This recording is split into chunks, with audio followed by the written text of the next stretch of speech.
సైంధవుని యొక్క వృత్తాంతంలో అసలు కాపాడిన వాళ్ళు వరమిచ్చినప్పుడే ఒక్కరోజు మాత్రమే నిగ్రహించగలవని ఆపి పాండవులను కాపాడినటువంటి మహానుభావుడు పరమేశ్వరుడు కదా. కృష్ణుడి యొక్క అభిమతాన్ని ఎరిగి రేపు జరగబోయే దానికోసం కృష్ణుడు కైలాసానికి తీసుకొచ్చాడు పాశుపతాన్నిమ్మని.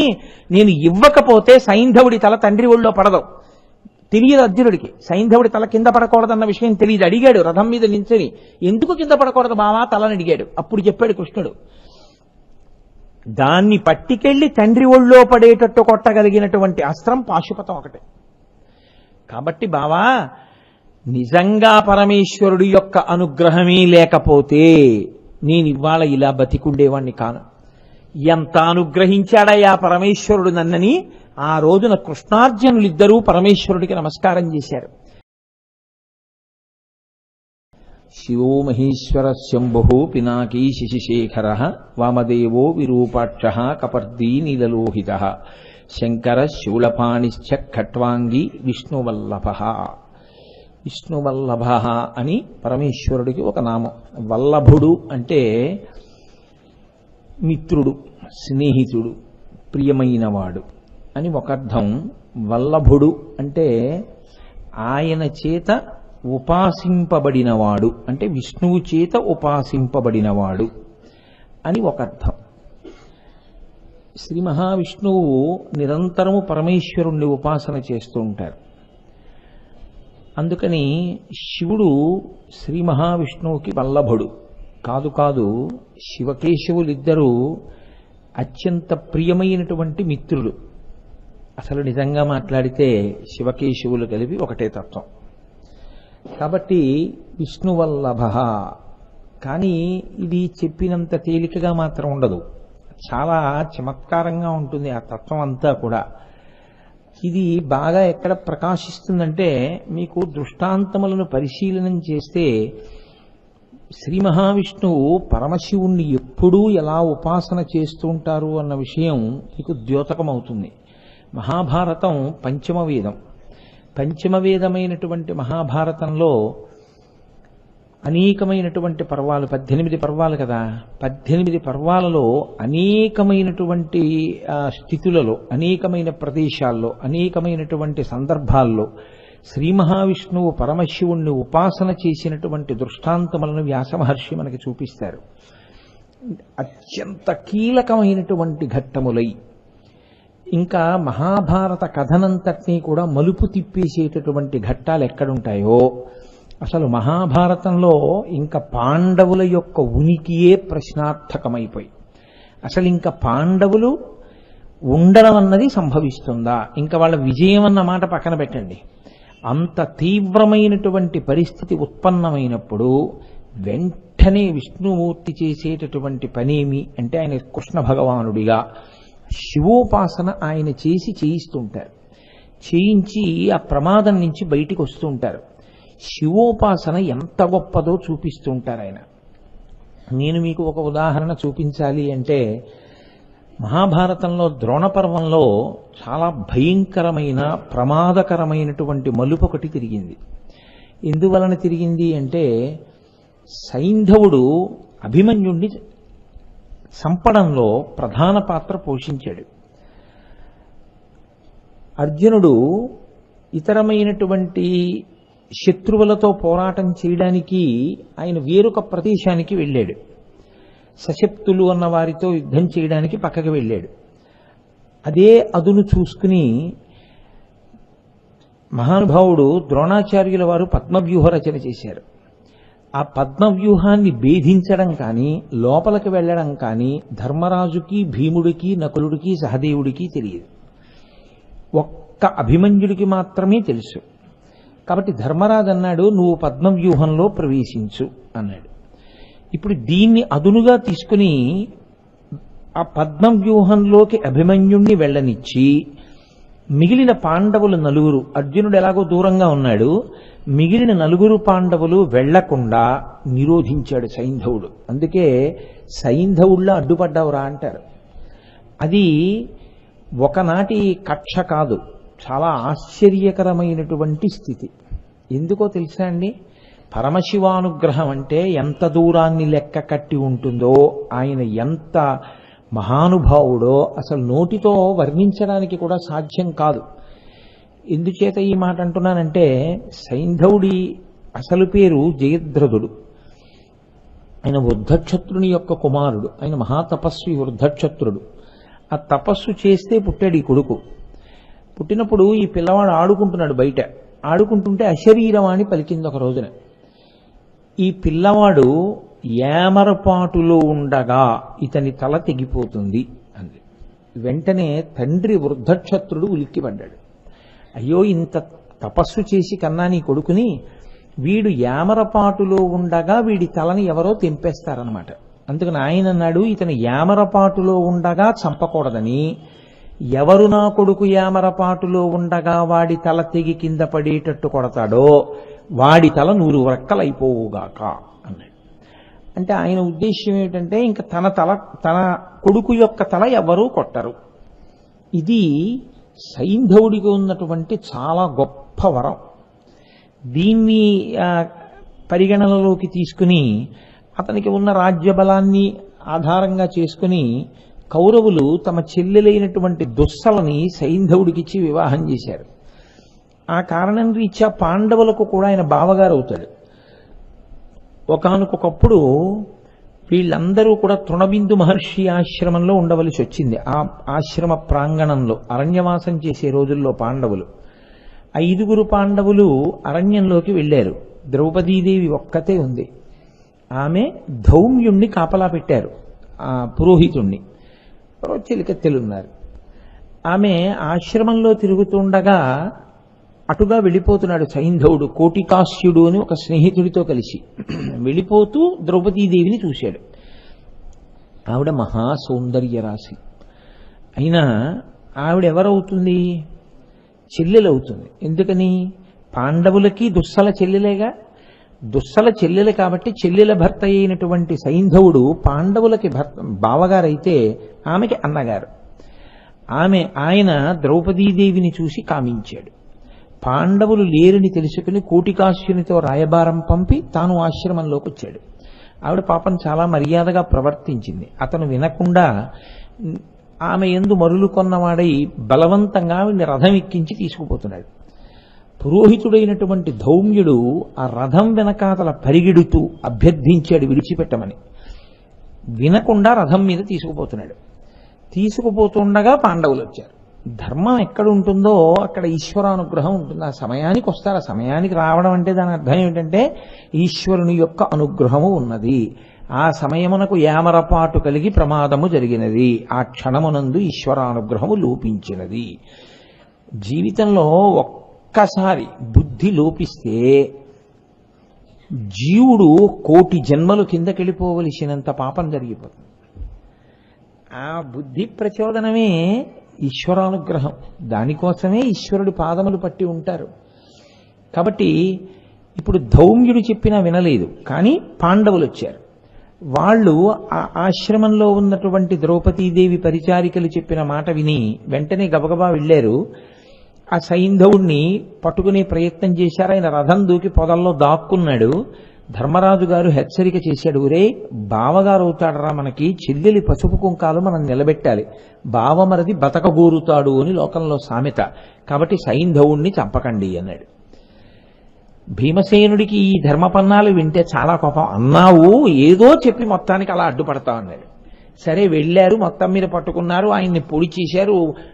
మోకాళ్లతో, మోచిప్పలతో, మోచేతులతో చాలా హింస పెట్టారు. రథచక్రానికి కట్టేశారు. ధర్మరాజు గారి దగ్గరికి తీసుకొచ్చారు. ఆయన నేల మీద పారేశారు.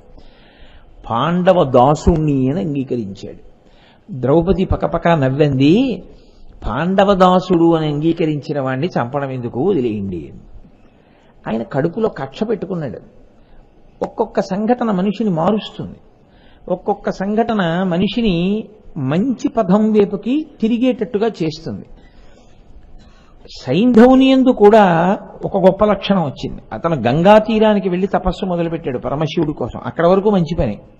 కానీ ఆ తపస్సు చేసి శంకరుడు ప్రత్యక్షమైతే అతను కోరుకున్న కోరిక ఆశ్చర్యకరం. అతనన్నాడు 5 పాండవుల్ని వాళ్ళ సేనావాహిని ఓడించగలిగినటువంటి సమర్థత నాకు కృప చేయమన్నాడు. పరమేశ్వరుడు అన్నాడు, నీ తరం కాదు. ఎందుచేత అంటే ఈశ్వరుడు ఎప్పుడూ ధర్మాన్ని కాపాడుతుంటాడు. కానీ ఇంత తపస్సు చేసి నువ్వు కోరిక కోరావు, నేను అనుగ్రహించకుండా ఉండకూడదు. కాబట్టి పాండవులలో అర్జునుణ్ణి ఓడించలేవు. ఒక్క అర్జునుడు లేని 4 పాండవుల్ని ఒక్కరోజు మాత్రమే నిగ్రహించగలిగినటువంటి అనుగ్రహాన్ని నీకు ఇస్తున్నాడు. అంతే, అంతవరకు మాత్రమే పనికొస్తుంది. ఆ సైంధవుడు కక్ష పట్టి ఉన్నాడు ఎప్పటి నుంచో. ఆయన అడ్డుపడ్డాడు. అర్జునుడు లేడుగా. ఇప్పుడు ధర్మరాజుని, భీముణ్ణి, నకులుణ్ణి, సహదేవుణ్ణి అభిమన్యుడికి సహాయంగా వెళ్లకుండా చేశారు. కర్ణాదులు అధర్మయుద్ధం చేసి ఆయన రథం పడగొట్టారు. అభిమన్యుడు భూమి మీద నిలబడి దుశ్శాసనుడి కుమారుడితో కలిసి ఖడ్గంతో యుద్ధం చేస్తూ ఒకే మారు మరణించారు. దుశ్శాసనుడి కుమారుడు అభిమన్యుడు. ఈ వార్త వేరొక చోట యుద్ధం చేస్తున్న అర్జునుడు రాత్రి శిబిరానికి తిరిగి వచ్చినప్పుడు తెలిసింది. ఇంత అర్జునుడు ఇన్ని లక్షల మందిని తెగటార్చగలిగిన వాడు అభిమన్యుడు మరణించాడన్న వార్త వినగానే కీళ్లు జారిపోయి ఎక్కడివాడక్కడే కుప్పకూలిపోయాడు. ధర్మరాజు, కృష్ణ భగవానుడు కలిపి పైకెత్తారు అర్జునుడిని ద్రోణపర్వంలో. ఎత్తి కూర్చోపెడితే ఆయనకి కోపం వచ్చింది. ఆయన అన్నాడు, కానీ అది భక్తి అన్న మాటకు అర్థం. మనం చటుక్కున మాట అంటాం, ఈశ్వరుడు వచ్చి చెప్పినా నేను విన్నంటాడు. ఈశ్వరుడు వచ్చి చెప్పినా నేను విన్నన్న వాడికి ఇంకా భక్తి ఏమిటి? అంత కోపంలో అర్జునుడు ఏమన్నాడో తెలుసా అండి? ధర్మరాజు గారి కాళ్ళు పట్టుకుంటే, నా దగ్గరికి వచ్చి శరణాగతి చేస్తే, కృష్ణుణ్ణి వెళ్ళి ఆశ్రయిస్తే ఏమో కానీ, లేకపోతే మాత్రం రేపటి రోజు సూర్యాస్తమయం లోపల నేను సైంధవుణ్ణి సంహరిస్తాను. సైంధవుడి తల అలా నేను తెంచలేకపోతే నేను నా గాంధీవంతో కలిసి అగ్నిహోత్రంలో దూకేస్తానన్నాడు. ఎందుకని? అగ్నిహోత్రంలోంచి వచ్చింది గాంధీవం. అర్జునుడికి గాంధీవం అంటే అంత ప్రీతి. అతను ఉన్నా గాంధీవంతోటే, వెళ్ళిపోయినా గాంధీవంతోటే. కాబట్టి నేను గాంధీవ సహితుడనై అగ్నిహోత్రంలో దూకేస్తానన్నాడు. అప్పటికి ధర్మరాజు, భీముడు వీళ్ళందరూ చాలా సంతోషించారు. సైంధవుణ్ణి అర్జునుడు పడగొట్టడం పెద్ద విశేషం ఏమిటి? విజయఘోష చేశారు, శంఖాలు మోగించారు. ఆయన వెంటనే కృష్ణ పరమాత్మ కూడా పాంచజన్యాన్ని పూరించారు, అర్జునుడు దేవతత్వాన్ని పూరించాడు. చాలా సంతోషపడిపోయారు. అభిమన్యుడు చనిపోతే అక్కడ పాండవ శిబిరంలో శంఖాలు ఎందుకు మోగాయి రాత్రి? గూఢచారులందరూ వింటుంటారు కదండి, గూఢచారులకి ఇదే పని యుద్ధవార్తల్లో. కాబట్టి వాళ్ళు ముందు వెళ్ళి సైంధవుడికి చెప్పారు, ఒరే అర్జునుడు ప్రతిజ్ఞ చేశాడు, రేపు సూర్యాస్తమయం లోపల నీ తల తెగి పడిపోతుంది. ఆ తర్వాత వార్త దుర్యోధనాదులకు వెళ్ళింది. దుర్యోధనుడు సంతోషంగా ఉన్నాడు. ఆయనకి సైంధవుడు పోతే ఆయన సంతోషంగా ఉన్నాడు. ఈ సైంధవుడు ఏడుస్తూ దుర్యోధనుడి దగ్గరికి వెళ్ళాడు. వెళ్ళి ఆయన అన్నాడు, మీరు చదవాలి భారతం, అన్నీ వివరంగా చెప్పడం సాధ్యమయ్యే విషయాలు కాదుగా. నేను ఒక్కడనేనా పాండవులకు ద్రోహం చేసిన వాడిని? నేను ఒక్కడనేనా వాళ్ళ జోలికి వెళ్ళిన వాడిని? మీ అందరూ వెళ్ళారు, మిమ్మల్ని వదిలి నన్ను చంపుతానని అర్జునుడు ప్రతిజ్ఞ చేయడం ఏమిటి? మీ అందరూ నవ్వుతూ హాయిగా కూర్చున్నారు, మీకేం పట్టట్లేదు నా గురించి, అందుకని నేను ఈ దేశం విడిచిపోతున్నాను ఇవాళ రాత్రి అన్నాడు. అంటే దుర్యోధనుడు పిలిచి అన్నాడు, నువ్వు ఇత పూర్వం కురువీరులను పొగిడావు కదా, ఇవాళ ఎందుకు భయపడి వెళ్ళిపోతావు? ద్రోణుడున్నాడు, భీష్ముడున్నాడు, వీళ్ళందరూ ఉన్నారు, నువ్వు బెంగ పెట్టుకోకు, నువ్వు రక్షింపబడతావు. ప్రత్యేకించి ద్రోణాచార్యుల వారు ఉన్నారు కదా, నీకెందుకు భయం, కాబట్టి ఉండు అంటే అంగీకరించాడు సైంధవుడు. అంగీకరించి ఉన్నాడు. దుర్యోధనుడి యొక్క పన్నాగం ఏమిటో తెలుసా అండి? మరునాడు సూర్యాస్తమయం లోపల కానీ అర్జునుడికి సైంధవుడు దొరకకపోతే ఏం చెయ్యాలి? అర్జునుడు గాంధీవంతో సహా అగ్నిహోత్రంలో దూకేయాలి. గాంధీవంతో సహా అర్జునుడు అగ్నిహోత్రంలో దూకేశాడు అనుకోండి, ఇంకా యుద్ధం నల్లేరు మీద నడక, ఇంకా పెద్ద గొడవే ఉంది గెలవడానికి, గెలిచేసేయచ్చు కదా. కాబట్టి మంచి మనకి కావలసిన రీతిలో ప్రతిజ్ఞ చేశాడు ఆవేశంలో. కాబట్టి ఇప్పుడు సైంధవుణ్ణి దొరకకుండా చేస్తే చాలు. అప్పటికి ద్రోణాచార్యుల వారే ఉన్నారు సైన్యానికి ఆధిపత్యంలో. కాబట్టి ద్రోణాచార్యుల వారికి ఈ బాధ్యత అప్పచెప్పాడు. ద్రోణుడు అన్నాడు, నువ్వు నా ఛత్రఛాయలలో ఉండగా నిన్ను నేను రక్షిస్తుండగా అర్జునుడు నిన్ను కబళించలేడు. కాబట్టి రేపటి రోజున నేను శకట వ్యూహం పన్నుతాను. అసలు ఆ శకట వ్యూహంలో ఉన్నటువంటి వీరుల్ని ఛేదించుకుంటూ సూర్యోదయం నుంచి ప్రారంభం చేసిన నీ దగ్గరికి చేరుకోవాలి అంటే సాయంకాలం కాదు కదా, సూర్యాస్తమయమైనా రాలేడు. అంతమందిని దాటాలి అర్జునుడు. ఏ సామాన్యమైన వీరులు కారు. కాబట్టి భయపడకు, రేపటువంటి వ్యూహం పన్నుతాను. రేపు సూర్యాస్తమయానికి అర్జునుడు నిన్ను చంపలేడు. ఎవరి మాట ఇచ్చింది? సాక్షాత్ అర్జునుడి గురువు ద్రోణాచార్యుల వారు. చాలా చమత్కారం నడిచింది లేండి. తర్వాత అసలు అర్జునుడి సమర్థత ఏమిటి అని అడిగాడు. నేను అందరికీ పాఠం చెప్పాను, అందరూ పాఠం మాత్రమే విన్నారు. అర్జునుడు పరిశ్రమ చేశాడు, పరిశ్రమ చేసి అంతవాడయ్యాడు అని చెప్పాడు. సరే, మరునాటి యుద్ధం ప్రారంభం అవ్వాలి. అర్జునుడు హాయిగా ఉన్నాడు, కృష్ణుడికి నిద్రపట్టలేదు. ఆయన వెళ్ళి అన్నాడు, బావా తొందరపడి ప్రతిజ్ఞ చేశావే, చేసే ముందు నన్ను ఒక్క మాట ఎందుకు అడగలేదు అన్నాడు. ఏమి ఎందుకు అడగాలి అని అడిగాడు అర్జునుడు. ఎందుకు అడగాలంటావేమిటయా? అవతల వైపు కురు సైన్యంలో ఉన్న వాళ్ళు ఏమైనా సామాన్యమైన వీరులు అనుకుంటున్నావా? మహానుభావులందరూ ఉన్నారు. ద్రోణాచార్యుడున్నాడు, కర్ణుడున్నాడు, అశ్వత్థామ ఉన్నాడు, కృపాచార్యుడున్నాడు, కృతవర్మ ఉన్నాడు, దుర్యోధనుడున్నాడు. ఇంతమంది వీరులు వ్యూహం పన్ని అసలు సైంధవుడు ఎక్కడున్నాడో ఎలా కనపడతాడు? అన్ని అక్షౌహిణీల సైన్యంలో ద్రోణుడు ఎక్కడ పెడతాడో నీ గురువు? ఎలా చేరుకుంటావు సైంధవుడి దగ్గరికి?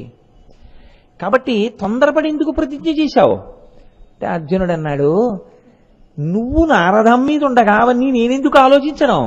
బావా నువ్వు ఉన్నావు కదా, నువ్వు ఉండగా జరిగి తీరుతుంది అని ఆయన అన్నాడు. నాకు గాంధీవం ఉంది, నేను బాణములను విడిచిపెడుతుంటే నా ముందు నిలబడ్డమే శత్రువీరులు దునుమాడతాను. రేపు పిశాచుములు తిరుగుతాయి యుద్ధభూమిలో శవాలు తినడానికి. చూద్దు కాని బావా నువ్వెందుకు బెంగపెట్టుకుంటావు అన్నాడు. అని హాయిగా వెళ్ళి పడుకున్నాడు. నిద్ర పట్టని వాడెవడంటే కృష్ణ పరమాత్మ. ఆయన ఆలోచిస్తున్నాడు, నాకు అత్యంత ప్రియుడే నా కళ్ళ ముందు ఈ అర్జునుడి శరీరం వదిలిపెట్టవలసిన పరిస్థితి వస్తే నేను ఉండి ఏం ప్రయోజనం? పరమేశ్వరుడు ఎప్పుడు ఎవరి గురించి ఆలోచిస్తుంటాడో తెలుసా అండి? తనని నమ్ముకున్న భక్తుడి గురించి ఆలోచిస్తుంటాడు. అది నమ్మకం అంటే. మనం ఏం చేస్తామంటే ప్రతి చిన్న విషయానికి ముందు మనం ఎగ్గొట్టేసేది ఏదంటే పూజ. మీరు చూడండి, ఎక్కడికన్నా వెళ్ళాలనుకోండి, ఇవాళ లఘు విష్ణు సహస్రం చేయాలనుకోండి, శ్రీరామ రామ రామేతి రమే రామే మనోరమే. అన్నిటికీ మనకి తేరగా దొరికేది ఏదంటే మానేయడానికి పూజ ఒక్కటే. మిగిలిన ఏవైనా సర్దుబాటు చేస్తాను, పూజ సర్దుబాటు చెయ్యడం కుదరదు అని నువ్వు ధృతితో నిలబడగలవా? అందుకే లోకంలో మహాపాపకర్మ ఏమిటో తెలుసా అండి? పరమ భక్తుడైన వాడి పూజ పాడు చేయడమే. అంతకన్నా పాపం ఇంకోట్లేదు.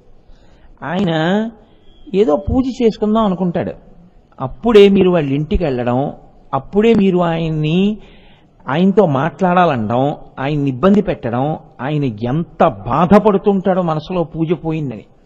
కాబట్టి ఎప్పుడు భగవద్భక్తి కలిగినటువంటి వారి పూజా సమయంలో వారి ఇంటికి వెళ్ళడం కానీ, వారి యొక్క ఏకాగ్రతని భగ్నం చేయడం కానీ ఎప్పుడూ చేయకూడదు. అది వాళ్ళకి చాలా బాధగా ఉంటుంది. ఎందుకు మిగిలినవన్నీ జరుగుతాయి, అదొక్కటే చేయలేకపోతున్నాను అని ఎంత బాధపడతారో. అలా నిజంగా చిత్తశుద్ధితో ఈశ్వరుణ్ణి పట్టుకున్న వాడి కోసం ఈశ్వరుడు వెంపర్లాడతాడు. ఆయన అర్జునుడు నిద్రపోతుంటే స్వప్నంలో కృష్ణుడు వెళ్ళాడు. మీరు అది చమత్కారం. లేచి ఉంటే వింటలేదు. నిద్రపోతున్న అర్జునుడి యొక్క దర్భశయనం మీదకి కృష్ణ పరమాత్మ వెళ్ళారు. వెళ్ళి కూర్చున్నారు. అంత నిద్రలో కూడా స్వప్నంలోకి వెళ్ళినంత మాత్రం చేత అర్జునుడు, బావా ఏమిటి ఇంత రాత్రి వేళొచ్చో పడుకోకుండా, రా రా రా కూర్చో అన్నాడు. ఆయన అన్నాడు, లేదులే అర్జున, నువ్వు ఏమిటో చంపేస్తాను సైంధవుణ్ణి అంటున్నావు, కానీ మీ గురువు గారి ప్రజ్ఞ ఆలోచించట్లేదు ఎక్కడ దాస్తాడో సైంధవుణ్ణి రేపు. కాబట్టి నీ చెప్పినట్టు చెయ్యిలే, కూర్చో కూర్చుని ఆచమనం చేసి మహాదేవుడైనటువంటి పరమశివుణ్ణి మనసులో తలుచుకో. ఇప్పుడు ఈ ఆపద నుంచి గట్టెక్కించగలిగిన వాడు ఆయన ఒక్కడే. కాబట్టి వెంటనే ఆచమనం చేసి అంతర్ముఖుడివి కా అన్నాడు. అనగానే కృష్ణార్జునులు ఇద్దరూ కూడా ఆ దర్భశయనం మీద కూర్చుని ఆచమనం చేసి అంతర్ముఖులయ్యారు. స్వప్నంలో అర్జునుడు చెయ్యి పట్టుకుని కృష్ణుడు పర్వతములన్నింటినీ దాటిస్తూ కైలాస పర్వతం మీదకి తీసుకెళ్లాడు. మహానుభావుడైనటువంటి శంకరుడు పార్వతీదేవితో కలిసి కూర్చుని కొలువు తీరి ఉన్నాడు. కృష్ణుడు అర్జునుడు, ఇదంతా స్వప్నంలో జరిగిందండి. స్వప్నావస్థలో తీసుకెళ్ళిపోయాడు సమయం లేదని. వెళ్ళి కృష్ణార్జునులు సాగిలపడి నమస్కారం చేశారు శంకరుడికి. ఏమి మీరు నరనారాయణులు కదా, ఏమి కోరి మీరు ఇక్కడికి వచ్చారని అడిగాడు పరమాత్మ. అంటే కృష్ణుడు అన్నాడు, ఇతనికి మహానుభావ వెంటనే సమంత్రకంగా పాశుపతాస్త్రాన్ని సంధించడం, మళ్ళీ ఉపసంహారం చేయడం ఇతనికి కృప చెయ్యి అర్జునుడికి. సరే, నేను మొన్నటి రోజున ఒక రోజున మీకు చెప్పాను, పక్కనే నీలలోహిత శంకరుడు ఉన్నాడు, అక్కడే పద్మవనంలో ఉంది, తెచ్చుకోమన్నాడు. పద్మవనం దగ్గరికి వెడితే అది పెద్ద పావుల్లా కనపడ్డాయి. మళ్ళీ ఇద్దరూ ఆ ఒడ్డున కూర్చుని మళ్ళీ పరమేశ్వరుణ్ణి ఉపాసన చేశారు. చేస్తే ధనస్సు కనపడింది. ఆ ధనస్సు బాణాలు పట్టుకొస్తే నీలలోహిత శంకరుడు పక్కనే బ్రహ్మచారి రూపంలో ఉన్నాడు.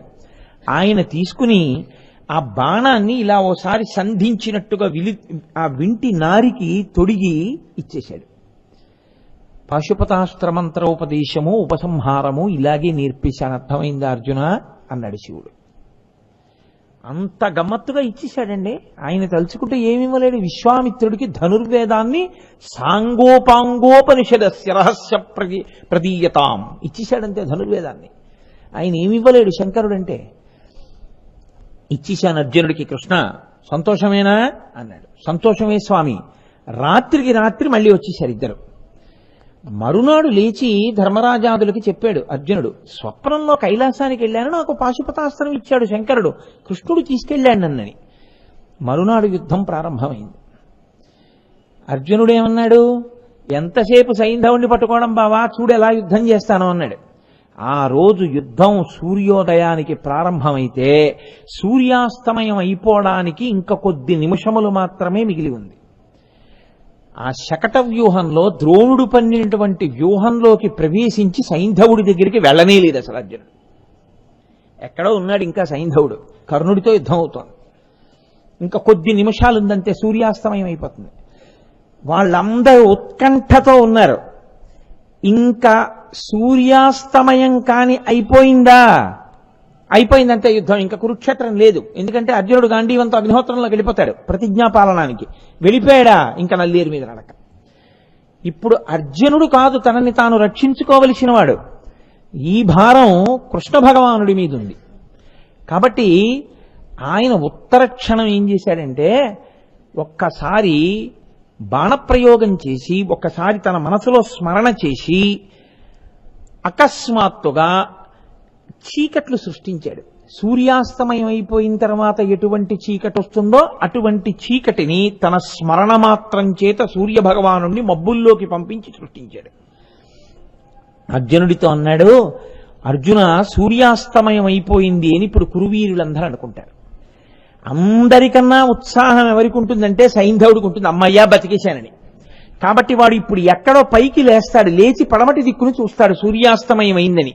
వాడలా పైకి లేచి తల రిక్కించి సూర్యాస్తమయం అవుతోందని పడమట దిక్కుని చూస్తూ ఉండగా ఒక్కసారి నువ్వు అందరిలో సైంధవుడు ఎక్కడున్నాడో చూసి వెంటనే బాణప్రయోగం చెయ్యి, నేను మళ్ళీ సూర్యుడిని పైకొచ్చేట్టుగా ప్రార్థిస్తాను.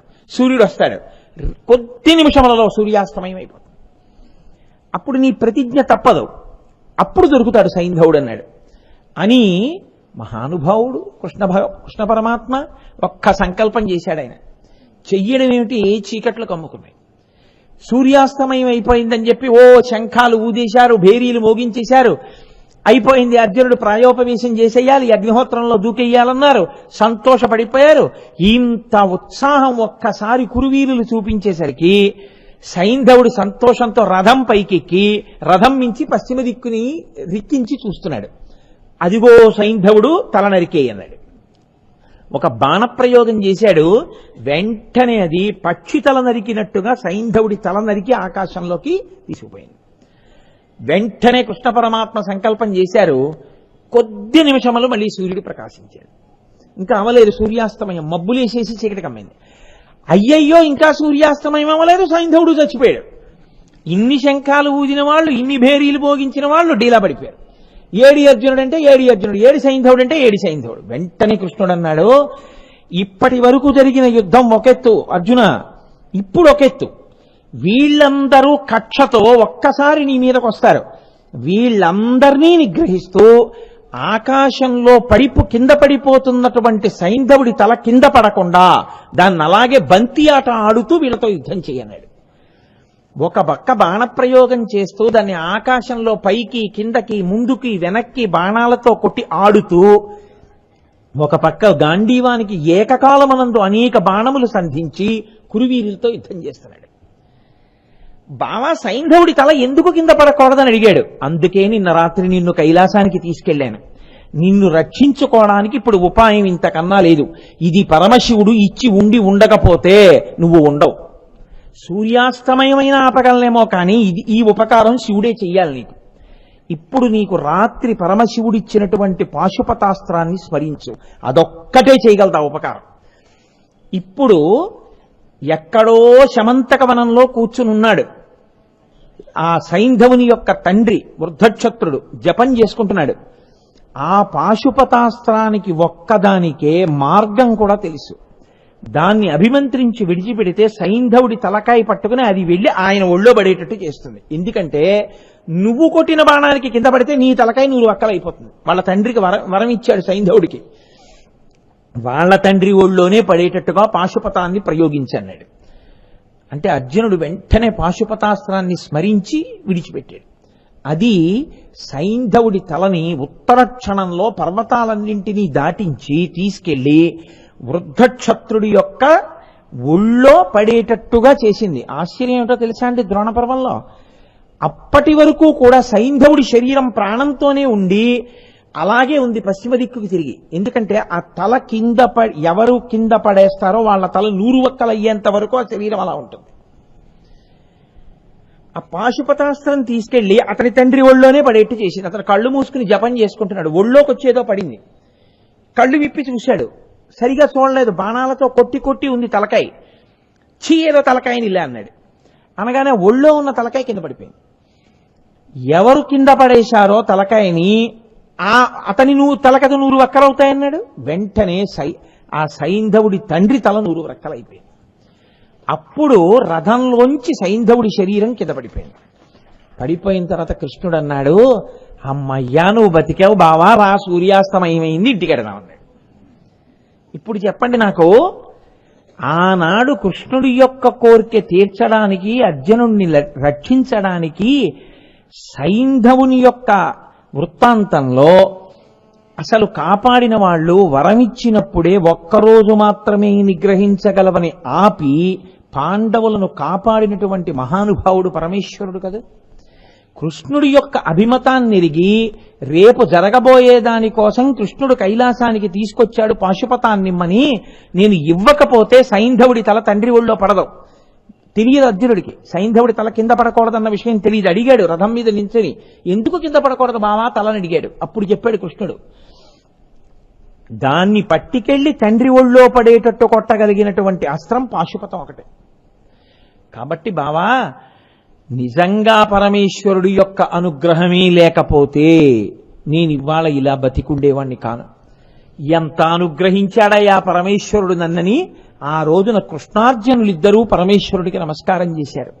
విష్ణువల్లభ, శ్రీ మహావిష్ణువు కృష్ణ భగవానుడి రూపంలో పరమేశ్వరుణ్ణి అంత ఉపాసన చేసి చక్కగా అర్జునుణ్ణి రక్షించుకోగలిగాడు.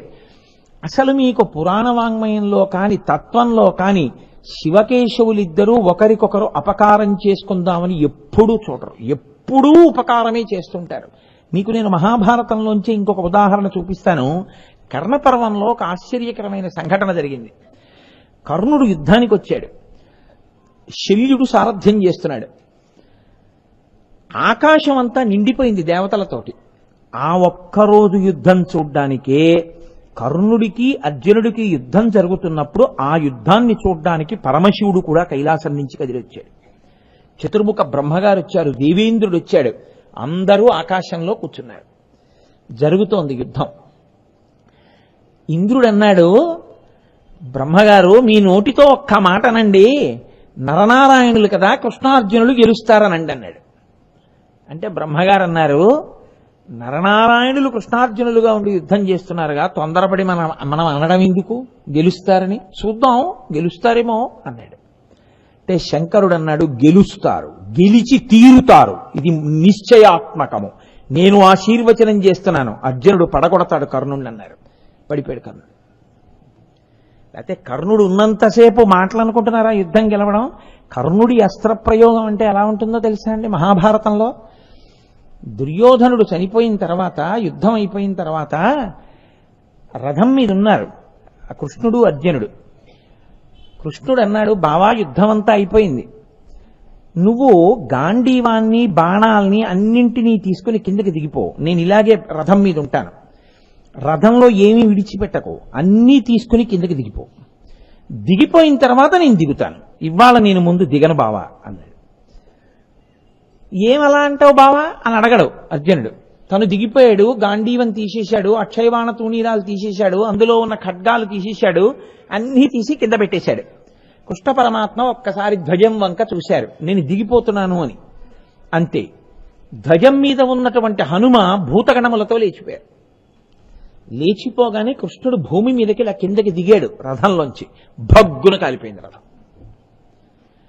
ఆశ్చర్యపోయి అర్జునుడు అన్నాడు, బావా అదేమిటి రథం అలా భగ్గున కాలిపోయింది? అయ్య బాబోయ్, ఒక్క 5 నిమిషాల క్రితం కాలిపోయి ఉంటే, బావా ఇప్పటి వరకు కావని రథం ఇవాళ నువ్వు ముందు దిగిపో, అన్నీ తీసేయని నేను ఏవి విడిచిపెట్టి ఉండలేనో అవన్నీ తీయించేసిన తర్వాత గాంధీవం, నువ్వు కూడా దిగిపోయాక ఎందుకు కాలిపోయింది బావా అని అడిగాడు. అడిగితే కృష్ణ పరమాత్మ అన్నారు, అర్జున మీరు అరణ్యవాసం చేసినప్పుడు ఒకసారి నేను అక్కడికి వచ్చాను, వస్తే మీ అన్న ధర్మరాజు నాకు పంచెల చాపు పెట్టాడు, నేను పుచ్చుకున్నాను ఆ పంచెల చాపు. ఆయన ఏమన్నాడో తెలుసా?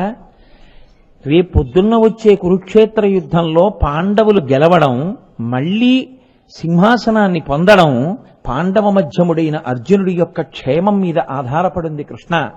నా తమ్ముడు అర్జునుణ్ణి మాత్రం కంటికి రెప్పని కాసినట్టు కాపాడవా అని అడిగాడు. ఒక పంచెల చాపు పుచ్చుకున్నాను కదూ, అందుకని ద్రోణుడి బాణాలకి కర్ణుడి బాణాలకి ఈ రథం ఎప్పుడో కాలిపోయినా కాలకుండా కాపాడి ఇప్పుడు కాలేటట్టు చేశానన్నాడు. అది ఈశ్వరుడంటే. ఒక పంచెల చాపు ఆయన పుచ్చుకున్నది, ధర్మరాజు ఇస్తే పంచెల చాపు ఇలా పుచ్చుకున్నందుకు, మాట ఇచ్చినందుకు అర్జునున్నంత కాపాడాడు. ఈశ్వరుడికి ఇచ్చింది లెక్క కట్టుకోకూడదు. జన్మ జన్మలకి జీవుడిని తరింప చేయడానికి చేసిన ఒక చిన్న పూజ, ఒక్క తులసి దళం. ఇప్పుడు చెప్పండి, దేనికోసం మీరు పూజ వదిలేయాలి? ఏ పిచ్చి పనుల కోసం? ఇప్పుడు పూజ కన్నా ఇంకా చాలా ముఖ్యమైన విషయం ఏమైనా ఉంటుందా? ఉండదు. ఉండేటట్టు ఎవ్వరూ చెయ్యకూడదు కూడా. ఎందుకంటే అదే రక్ష, అదే మిమ్మల్ని, మీ కుటుంబాన్ని, మీ వారిని రక్షించగలిగేది ఏదైనా ఉంటే ఒక్క పూజ మాత్రమే, ఈశ్వరుడితో మీకున్న సంబంధము మాత్రమే. అందుకే అంటాడు ఆయన భవిష్యోత్తర పురాణంలో, ఏకేన తులసి మాత్రదలేనాపి నరోత్తమా పూజయేద్ భక్తిభావేన తంరక్షామితి మత్పనః అంటాడు. నాకేమిస్తావు, నాకేమి ఇవ్వలేవు, ఒక్క తులసిదళం తీసుకొచ్చి నా పాదాల మీద వేసి నమస్కరిస్తే నేను నీ వెంట పడి రక్షిస్తానంటాడు. కాబట్టి కృష్ణ పరమాత్మకి అర్జునుడంటే అంత ప్రాణం. అటువంటి అర్జునుణ్ణి రక్షించుకోవడానికి కృష్ణుడు ఎవరిని ఆశ్రయించాడో తెలుసా అండి? పరమశివుణ్ణి ఆశ్రయించాడు. నేను ఒక ఘట్టం కాదు, మహాభారతంలో ఎన్ని పర్వాలలోనో ఇది నిరూపణం అవుతూ ఉంటుంది. సౌప్తిక పర్వము అని ఒక పర్వం. ఆ పర్వంలో ఒక ఆశ్చర్యకరమైనటువంటి ఘట్టం నడిచింది. నిజంగా మీరు సౌప్తిక పర్వాన్ని ఒక్కరే ఒక గదిలో కూర్చుని చదివితే మీకు ఒళ్ళు రోమాంచితం అవుతుంది అందులో చదివేటటువంటి పద్యాలకి. అంత గొప్ప మహాభారతం మహానుభావుడిది. వ్యాస భగవానుడు కృప చేసింది, కవిత్రయం అనువాదం చేసింది. యుద్ధం అంతా అయిపోయింది. దుర్యోధనుడికి తొడలు విరిగి పడిపోయి ఉన్నాడు. అశ్వత్థామ, కృతవర్మ, కృపాచార్యుడు ముగ్గురే ఉన్నారు. ఈ ముగ్గురు దుర్యోధనుడిని చూడ్డానికి వెళ్ళారు. తొడలు విరిగి పడిపోయినటువంటి దుర్యోధనుడు ఏడుస్తూ బాధగా వాళ్ళ మనసులు చెలించిపోయేటట్టుగా మాట్లాడుతూ అన్నాడు. అప్పటికే అశ్వత్థామకి కడుపులో ఒక బాధ ఉంది. ఎందుకని అంటే అశ్వత్థామ హతః కుంజరః అనగానే ద్రోణుడు ప్రాణం విడిచిపెట్టాడు. విడిచిపెట్టిన కారణజన్ముడు ఆ వరంతో పుట్టినవాడు కాబట్టి దృష్టజుమ్నుడు వద్దు వద్దంటున్నా వినకుండా అర్జునుడు చూస్తుండగా ద్రోణుడి రథం మీదకి దూకి ద్రోణుడి యొక్క శిరస్సు జుట్టు పట్టుకుని శిఖముడి ఆయన కంఠాన్ని కత్తితో కోసేశాడు. కోసినప్పుడు అశ్వత్థామ చూశాడు. అది అతని కడుపులో ఉండిపోయింది ఆ బాధ. అతను కూడా మహా తేజస్సంపన్నుడు, సామాన్యుడేం కాడు అశ్వత్థామ, కానీ బుద్ధి వక్రించిపోయింది ఆయనకి. అసలే ఆ బాధతో ఉన్నాడు. దుర్యోధనుడు అన్నాడు, అధర్మంగా నా తొడలు విరిచేశాడు భీముడు. విరిచేసిందే కాకుండా నేను నేల మీద పడిపోతే నా కిరీటాన్ని నా తలని తన కాలితో తన్నాడయా నిన్న రాత్రి, ఇలా నేల మీద పడిపోయి ఉండిపోయాను అన్నాడు. అశ్వత్థామ విలవిలా ఏడ్చేశాడు. అంటే అదేం ఉత్తినే రాలేదు. ఆ శాపాలన్నీ దుర్యోధనుడికి. మహానుభావుడైనటువంటి మైత్రేయ మహర్షి మొదలైన వాళ్ళు వచ్చి బుద్ధి చెప్పి తప్పురా అని చెప్తే వినకపోగా తొడలు ఇలా అనుకుంటూ కూర్చున్నాడు. మాటలు పెద్దలు చెప్తున్నప్పుడు కృతనిశ్చయంతో వినయంతో వినడం మాని నీ ఇష్టం వచ్చినట్టు ప్రవర్తించి తొడ మీద చెయ్యేసి ఇలా అన్నావు కాబట్టి నీ తొడలు విరిగిపోవుగాక యుద్ధంలోని శపించాడు. తొడలు విరిగిపోయాయి. అశ్వత్థామ అన్నాడు, నేను ప్రతిజ్ఞ చేస్తున్నాను, పాండవుల వంశంలో ఉన్నటువంటి వంశాంకురాల్ని, ఏనుగుల్ని, గుర్రాల్ని, మిగిలినటువంటి సైన్యాన్ని, ఆఖరికి కృష్ణుణ్ణి కూడా కలిపి నీ ప్రాణములు పోయే లోపల చంపేస్తాను, చంపి వచ్చి నీకు కనపడతాను, ఇది నా ప్రతిజ్ఞ అన్నాడు. అంటే ఈశ్వరుడు యొక్క అనుగ్రహం ఉన్న వాళ్ళ ప్రతిజ్ఞ ఒకలా ఉంటుంది, ఈశ్వరానుగ్రహం లేని వాళ్ళ ప్రతిజ్ఞలు ఒకలా అయిపోతాయి. ప్రతిజ్ఞ చేయడం గొప్ప కాదు, నీ వెనక ఈశ్వరుడు ఉన్నాడా, నీ వెనక ఈశ్వరుడు ఉంటే అసాధ్యములు సుసాధ్యములవుతాయి, సుసాధ్యములు అసాధ్యములవుతాయి నీ వెనక ఈశ్వరుడు లేకపోతే. పురుషకారమునకు ఈశ్వరుని యొక్క తోడు అంత అవసరం. కాబట్టి ఇప్పుడు అశ్వత్థామ ఇంత ప్రతిజ్ఞ చేసేశాడు. చేసేసి కృతవర్మని ఆ కృపాచార్యుణ్ణి సాయం తీసుకుని పాండవుల యొక్క శిబిరం వైపుకి వెళ్ళాడు. వాళ్ళు మంచి జయ జయధ్వానాలు చేస్తున్నారు, శంఖాలు పూరించుకుంటున్నారు, మంచి సంతోషంగా ఉన్నారు. శత్రువన్నవాడు ఎవడు లేడుగా, మిగిలిన వాళ్ళందరూ చెట్టుకొకడు పుట్టకొకడు పారిపోయారు. భయం లేకుండా అదిగో దృష్టజుమ్నుడు అందులో ఉన్నాడు, వీడు ఇందులో ఉన్నాడని శిబిరాల గురించి మాట్లాడుకుంటున్నారు. వాళ్ళ యొక్క అలజడి చూసి, ఉత్సాహం చూసి, వాళ్ళ ఉద్రేకం చూసి వెళ్ళడానికి భయం వేసి దూరంగా వెళ్ళిపోయారు. దూరంగా వెళ్ళిపోయి ఒక మర్రి చెట్టు దగ్గర ఉన్నటువంటి సరోవరం దగ్గరికి వెళ్ళారు. అంత మనసు పాడైపోయినప్పుడు కూడా ముగ్గురు సంధ్యావందనం చేశారు. రామాయణం చెప్పినా భారతం చెప్పినా అదే చెప్తుంది, అది మాత్రం విడిచిపెట్టకూడదు. ముగ్గురు సంధ్యావందనం చేసి చెట్టు కింద పడుకున్నారు. కృపాచార్యుడు కృతవర్మ నిద్రపోయారు. ఎందుకంటే ఎవరి మనసు ప్రశాంతంగా ఉంటుందో వాళ్ళు నిద్రపోతారు. అశ్వత్థామకి నిద్రపట్టలేదు. ఇంత ప్రతిజ్ఞ చేశాను, తొడలు విరిగి పడిపోయి ఉన్నాడు, నా తండ్రి కంఠం కోసేశాడు దృష్టజుమ్నుడు, హాయిగా పడుకున్నాడు శిబిరంలో. అంతటి మహానుభావుడు, ఇంత విలువిద్య నేర్పినవాడు, నా తండ్రి అంత ఘోరంగా చచ్చిపోయాడు, ఇంత ప్రతిజ్ఞ చేశాను, ఎలా చంపడం పాండవుల్ని ఆలోచిస్తుంటే ఆ మర్రి చెట్టు మీద ఉన్న గోళ్లల్లో కాకులన్నీ నిద్రపోతున్నాయి. ఎక్కడి నుంచో వచ్చింది ఒక గుడ్లగూబ, అది రాత్రే తిరుగుతుంది. అది వచ్చి నిశ్శబ్దంగా చెట్టు మీద ఉన్న కాకుల గోళ్ల దగ్గరికి వెళ్ళి ఒక్కొక్క కాకి యొక్క కుత్తుక కత్తిరించేసింది. కాకులన్నీ చచ్చిపోయాయి. కొన్ని కాకులు తినేసింది, కొన్ని కాకుల పొట్టలు చీల్చేసింది. అంతా నెత్తుటి మడుగైపోయింది, పైనుంచి నెత్తుటి బిందువులు పడుతున్నాయి. వెంటనే అశ్వత్థామ అనుకున్నాడు, చెట్టు కింద పడుకున్నవాడు, నాకు ఈశ్వరుడు మార్గం చూపించాడు, ధర్మాధర్మ వివక్ష లేదు, నిద్రపోతున్న వాళ్ళని చంపేస్తాను అని గబగబా కృతవర్మని కృపాచార్యుల వారిని లేపాడు. నిద్రపోతున్న వాళ్ళని చంపేస్తాను, లేచుంటే చంపలేం, వాళ్ళ ముందు సాధ్యం కాదు నిలబడ్డాం, వాళ్ళ యొక్క పరాక్రమం ముందు. కాబట్టి రండి చంపేద్దాం అన్నాడు. అంటే కృపాచార్యుల వారు చాలా బోధ చేశారు, తప్పలా చేయకూడదని. ధృతరాష్ట్రుడిని అడుగుదాం, ఆయన ఏం చెప్తే చేద్దాం. ఆయన వినలేదు. చంపేవెలిసిందే అన్నాడు. పాండవుల శిబిరం దగ్గరికి వెళ్ళారు. అక్కడ ఒక పెద్ద చెట్టు ఉంది. ఆ చెట్టు మీద అకస్మాత్తుగా వాళ్ళకు ఒక రూపం దర్శనమైంది. అదే భూతనాథుడు అంటారు. అయ్యప్ప స్వామి వారికి పరమేశ్వరుడిచ్చిన అనుగ్రహం అదే.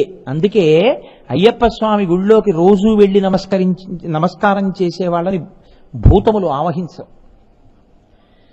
కాబట్టి ఇప్పుడు ఆ భూతనాథుడు దర్శనమయ్యాడు. ఆయన నోరు పెద్ద రంధ్రం, అసలు ఎన్నడూ ఎప్పుడూ చూడనటువంటి స్వరూపం. శంఖం, చక్రం, గదా, ధనస్సు, బాణములు పట్టుకుని ఉన్నాడు. ఆయన నవ్వుతుంటే ఆ వికటాటాసంలోంచి నోట్లోంచి కొన్ని 100 మంది విష్ణువులు పుట్టి పైకొస్తున్నారు. అటువంటి భూతనాథుని యొక్క స్వరూప దర్శనమైంది. కృతవర్మ, కృపాచార్యుడు భయపడ్డారు, అశ్వత్థామ భయపడలేదు. నేను లోపల కక్ష, మహాదేవుడి యొక్క అనుగ్రహంతో ఈ భూతాన్ని అణుస్తానన్నాడు అని లోపల వెంటనే మహేశ్వరుణ్ణి స్థాపన చేసి ప్రార్థన చేసి అంతర్ముఖుడై కూర్చున్నాడు భూమి మీద. పరమేశ్వరానుగ్రహం కలిగింది. పెద్ద చప్పుడైంది. ఏమిటని కళ్ళు తెరిచి చూశాడు. ఇంకొకడైతే అసలు తట్టుకోలేడు. కొన్ని వేల మంది భూతగణాలు, ప్రమథగణాలు కనపడ్డాయి ఆయనకి. ఇన్నిటినీ చూసి కూడా మనసు నిగ్రహించుకుని మళ్లీ ధ్యానం చేశాడు. ఒక బంగారు అరుగు, అగ్ని వేది కనపడ్డాయి. ఇప్పుడు లేచి అన్నాడు, పాండవులను చంపాలి నేను. ఇది సామాన్య కార్యం కాదు. ఈశ్వరానుగ్రహంతో చంపానా? చంపుతాను. చంపలేదా? ప్రతిజ్ఞాభంగం చేసి చంపలేకపోయాడన్న అపకీర్తి పొందే కన్నా ఈ అగ్నిగుండంలో నేను పరమేశ్వరుడికి ఆహుతైపోతానని ధనస్సులు తీసుకొచ్చి అందులో పడేసి మంట పెద్దది చేసి దూకేస్తున్నాడు. కృష్ణుడికి పాండవుల యందు అనురక్తి. ఆయన ముందు రోజే ఏం చేశాడో తెలుసా అండి? వాళ్ళు దుర్యోధనుడు పడిపోయిన తర్వాత కృష్ణుడు పాండవుల్ని తీసుకుని వస్తున్నాడు శిబిరాల దగ్గరికి. అకస్మాత్తుగా ఆయనకి బుద్ధి, పరమేశ్వరానుగ్రహం ప్రచోదనమైందా అని అన్నాడు, ఇవాళ మనం మన శిబిరాల్లో పడుకోవద్దు, ఓఘోవతీ నది ఒడ్డున మనం అక్కడ శిబిరంలో పడుకుందాం, పదండని పాండవుల్ని తీసుకుని వెళ్ళి ఆ నది ఒడ్డున ఉన్న శిబిరంలో పడుకున్నాడు. అది తెలియదు అశ్వత్థామకి. అందుకని మహాదేవుడు అన్నాడు భూతనాథ రూపంలో, నేను కృష్ణుడికి సమ్మానం చేస్తున్నాను, నువ్వు వస్తావని తెలుసు, అందుకే ఇప్పటికే దాచేశాను వాళ్ళని. నీ మోహం, మిగిలిన వాళ్ళు ఒక కారణానికి చనిపోవాలి, ఎప్పుడైనా భారతం విన్నప్పుడు విందురు గాని. కాబట్టి అందుకని ఇదిగో దివ్య ఖడ్గం ఇస్తున్నాను, వాళ్ళని చంపు. అతని ఆవేశం తీరింది. ఆ భూతనాథానుగ్రహం ఆ ఆవేశం విడిచిపెట్టింది. అంతే, భయపడిపోయాడు. భయపడిపోయి పాండవులకి తెలిస్తే ఏమవుతుందోనని అక్కడి నుంచి పారిపోయాడు. సరే, ఆ తర్వాత కథ చాలా నడిచింది అనుకోండి. నేను మీకు ఎందుకు మనవి చేస్తున్నానంటే, విష్ణువల్లభ, నిరంతరము శ్రీ మహావిష్ణువుని కంటికి రెప్ప కాపాడినట్టు కాపాడుతూ ఉంటారు పరమశివుడు. కాదు, నేను మీకు ఇంకొక ఉదాహరణ చూపిస్తాను. ద్రోణపర్వంలోనే ఒక ఆశ్చర్యకరమైనటువంటి సంఘటన జరిగింది. అశ్వత్థామ కృష్ణార్జునులు ఇద్దరితో యుద్ధం చేస్తూ ఆగ్నేయాస్త్రం ప్రయోగించాడు. అసలు ఆ ఆగ్నేయాస్త్రం కృష్ణార్జునుల్ని కాల్చలేదు, పడిపోయింది, నిర్వీర్యం అయిపోయి. అశ్వత్థామ ఇంక యుద్ధం చేయలేదు. చాలా బాధపడి రథం దిగిపోయి అరణ్యంలో వెళ్ళిపోతున్నాడు. ఇంత అస్త్రం, ఆగ్నేయాస్త్రం ఎందరినో కాల్చింది. మనుష్యులు కదా కృష్ణార్జునులు, నేను ప్రయోగించిన అస్త్రం కాల్చకుండా పడిపోవడం ఏమిటి? బాధపడుతూ వెళ్ళిపోతున్నాడు. నల్లటి మేఘం మెరిసిపోతూ భూమి దిగితే ఎలా ఉంటుందో అలా కనపడ్డాడు మహానుభావుడు వేదవ్యాసుడు. వెళ్ళి ఆ వ్యాస భగవానుని యొక్క పాదముల మీద పడ్డాడు. పడి వ్యాసాచార్యుల వారిని అడిగాడు, అయ్యా, ఆగ్నేయాస్త్రం ఇత పూర్వం నేను ఎన్ని పర్యాయములు ప్రయోగిస్తే అన్ని పర్యాయములు అంతమందిని కాల్చింది. కృష్ణార్జునులు మనుష్యులు కదా, మరి నేను ఆ అస్త్ర ప్రయోగం చేస్తే ఎందుకు కాల్చలేదు వాళ్ళని అని అడిగితే, అప్పుడు వేదవ్యాస మహర్షి నవ్వి కూర్చోమ్మని ఒక రహస్యం చెప్పారు. కృష్ణార్జునులంటే ఎవరనుకుంటున్నావు? ఈ కృష్ణ భగవానుడు సాక్షాత్ శ్రీ మహావిష్ణువు. శ్రీ మహావిష్ణువు నారాయణ ఋషి అనబడేటటువంటి పేరుతో అవతరించి పరమశివుడి గురించి ఘోరమైన తపస్సు చేశారు. పరమశివుడు ప్రత్యక్షమయ్యారు శ్రీ మహావిష్ణువుకి. ఏం కావాలని అడిగారు. నాకు ఈ లోకాన్నంతటినీ రక్షించడానికి కావలసినటువంటి శక్తిని కృప చెయ్యమని అడిగారు. ఆ రోజున పరమశివుడు ఎంత కృప చేశాడో తెలుసా విష్ణువుని? లోకంలో నిన్ను జయించగలిగినటువంటి వాడన్నవాడు ఉండడు, పంచభూతములు కూడా నిన్నేమీ చెయ్యలేవు, ఏది నిన్ను గెలవగలిగినటువంటిదన్నది లేదు అని ఆయన ఎంత కృపాళు అంటే, నాతో సహా ఈ క్షణం నుంచి నువ్వు యుద్ధం చేస్తే నేను కూడా నీ చేతిలో ఓడిపోవలసింది, అంత శక్తి నీకు ఇచ్చేస్తున్నాను పుచ్చుకో అన్నాడు. ఆ నారాయణ ఋషి మళ్లీ తపించి తనలోంచి నరుణ్ణి సృజించాడు. ఆ నరనారాయణులిద్దరూ లోకరక్షణ చేస్తారు. వాళ్ళిద్దరూ కృష్ణార్జునులుగా వచ్చారు. నరనారాయణులుగా ఉండగా, కృష్ణార్జునులుగా ఉండగా వాళ్ళు నిరంతరము లింగోపాసన చేస్తారు, శివలింగానికి ఆరాధన చేస్తారు. లోకంలో ఎవడు ప్రతిరోజు శివలింగాన్ని ఉపాసన చేస్తాడో వాడు చాలా పై స్థాయిలో కూర్చునేటటువంటి ఉపాసకుడు. సర్వభూత భవం జ్ఞాత్వా లింగమర్చతి య ప్రభోః తస్మిన్నభ్యధికాం ప్రీతిం కరోతి వృషభధ్వజ. వ్యాసభగవానుడు సంస్కృత భారతంలో చెప్పిన మాట. సర్వభూత భవం జ్ఞాత్వా లింగమర్చతి య ప్రభోః. అన్ని భూతములు, సమస్త బ్రహ్మాండములు ఎందులోంచి గా పుడుతున్నాయో, లయమైపోతున్నాయో అటువంటి శివలింగమును, సాకారము కానిదాన్ని, అరూపరూపి అయినటువంటి లింగమును అత్యంత భక్తితో ఎవడు ప్రతిరోజు ఉపాసన చేస్తున్నాడో ఆ ఉపాసకుని యొక్క బలము ఆ జన్మతో పోవడం కూడా కాదు, జన్మ జన్మాంతరముల యందు కూడా ఉపాసనా బలం ఉండిపోతుంది. లింగార్చన అంటే అంత గొప్పది. కృష్ణార్జునులిద్దరూ అటువంటి లింగోపాసకులు. నీవు కూడా శివోపాసకుడవే, కానీ నీవు ప్రతిరోజు మృత్తికతో శివుడి యొక్క విగ్రహాన్ని చేస్తావు, కరచరణాదులతో ఉన్న శివుణ్ణి తయారు చేసి పూజ చేస్తావు. కృష్ణార్జునులో లింగమర్చతి య ప్రభోః, వాళ్ళిద్దరూ శివలింగాన్ని ఆరాధన చేస్తారు.